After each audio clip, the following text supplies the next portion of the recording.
If you've ever thought, even for a moment, that business ownership is the path, freedom, flexibility, financial security, then you're in the right place. Why is now the right time for business ownership? So many things have happened over the last couple of years, Rob. People are reinvesting back in themselves, their well-being. Obviously, mental health is an incredibly important component, but it just gives you the ability to own your own future. People are sick and tired of relocating for their job. They really are not thrilled about being platinum on Delta. Maybe they just are sick of working for people. And let's be honest, I mean, ageism is a factor. People are having a tougher time getting a job as their career goes on and on. We talk about also you could work anywhere you want. What a huge advantage to not be tied to one geographic area. And you get to do what you love as well.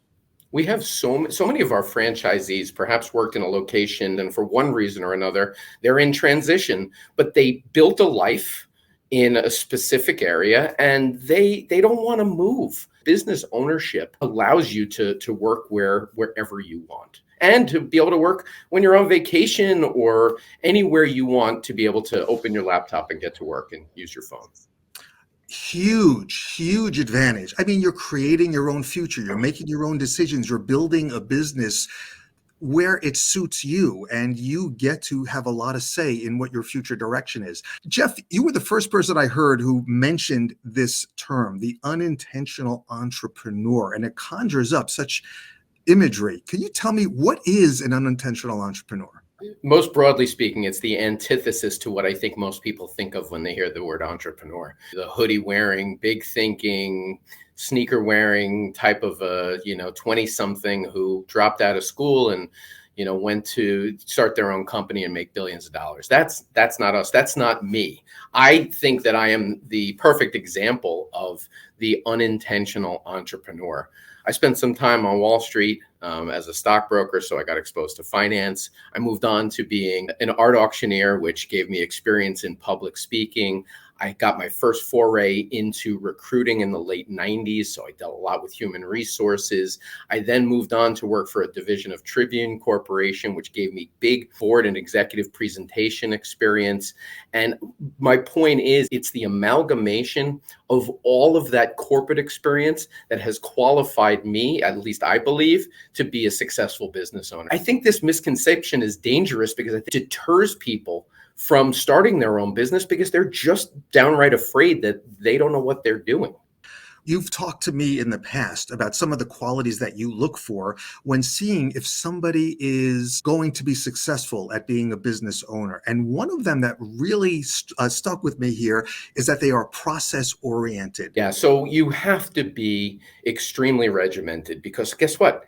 You don't have a boss. So people who are involved in more regimented roles, that's why you said like people in technology positions, engineers, people in the military, people who are used to following proven systems, they seem to already have that under their belt. A lot of our franchisees came out of the military, went into the corporate world, and then decided to buy a franchise. Their process orientation and a regimented nature, as well as their focus on metrics, and that's something else we talk about all the time, is their focus on metrics. You need to plan. The old adage is if you fail to plan, you plan to fail.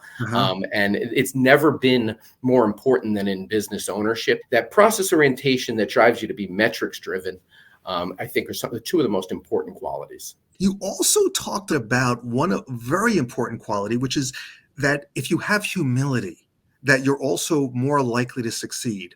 Probably the most underrated trait, and it speaks directly to emotional intelligence. Humility, in my mind, is basically knowing what you know, but knowing also what you don't know and how you need to use other people and resources to get that information.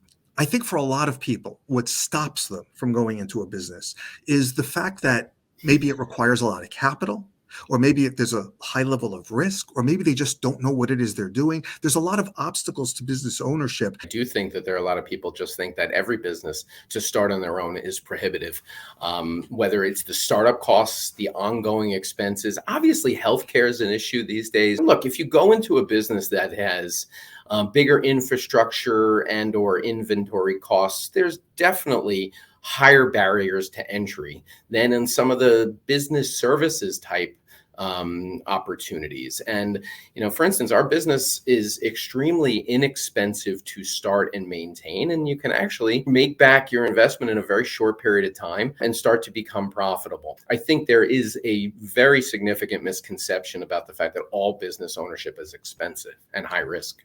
Overall, what franchising does, in our case especially, is we can map out for you the first year, first 2 years, based on your revenue and expenses and everything, and make you feel comfortable from the get-go that there aren't going to be all these surprises. Why the recruiting business? Why is that business such a great opportunity for people? Based on significant macroeconomic trends, we have an incredibly sustainable future in the executive recruitment business. Number one, baby boomers are retiring. They're falling off the back end of the labor force. Number two, we have a pervasive skills gap. Right now, there's over 9 million jobs open in this country and about 5.5 million people unemployed.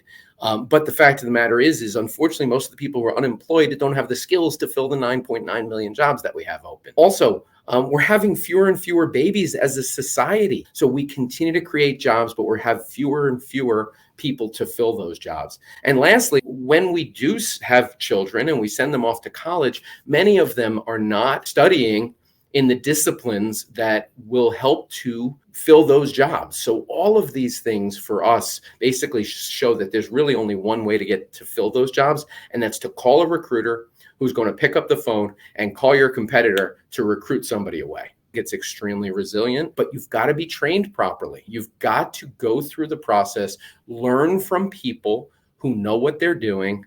The other part about being a franchise is just having group think. We take all of this information, we organize it, we put it into new training classes. We have an FPC University call every month. So if somebody wants to be a franchisee working with FPC, what is that like?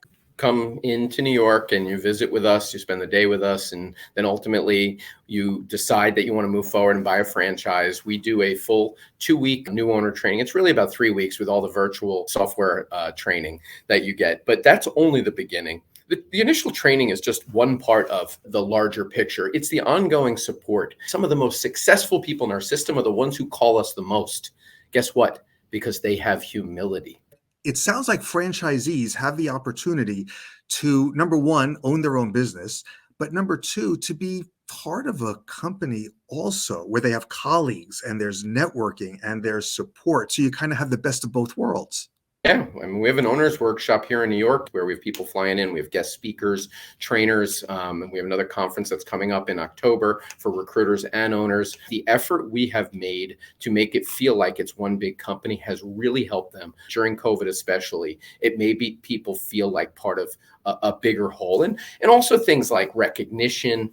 We have national competitions. You can see in the back all of these plaques that I have. Yes, I buy myself plaques when I achieve. People all over the country have those plaques on their walls. We send them out. It's just nice when you have a small business somewhere down anywhere in the country and you have recruiters who work for you and they achieve on a national scale that they get recognized. For anyone who would like more information on franchise opportunities with FPC, I invite you to go to the franchise website, fpcfranchise.com. There's a contact form at the bottom of that homepage. Fill it out, schedule a call, no obligation, of course, and you can ask your questions and see if this is the type of opportunity that fits you, your goals, your aspirations, and your lifestyle. If you've ever thought about business ownership, but you've been a little bit reluctant because you don't know where to turn, this might be the opportunity that is perfect for you.